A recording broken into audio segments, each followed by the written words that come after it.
প্রশাসনে দেখছি, পুলিশ প্রশাসনে দেখছি, জুডিশিয়ারিতে দেখছি, প্রত্যেকটা জায়গায় দেখছি তাদের যেন এখনো প্রবল প্রতাপ রয়েছে।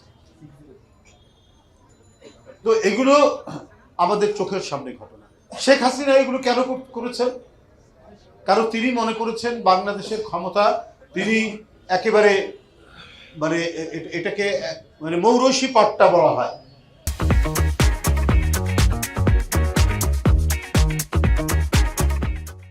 সেই মৌরসি পাট্টা মানে চিরস্থায়ী করার জন্যই তিনি এই কাজগুলো করেছেন।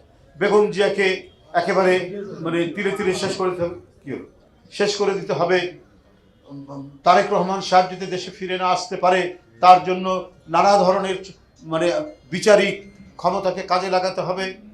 এই সবগুলো করেছেন, করে কি শেষ রক্ষা হলো? শেষ রক্ষা তো হলো। এখন কি বেরোচ্ছে? শুধু এইটা না, তিনি সম্রাজ্ঞীর মতো এবং পৃথিবীর সবচাইতে বড় ধনী ব্যক্তি হিসাবে প্রতিষ্ঠা পেতে চেয়েছেন।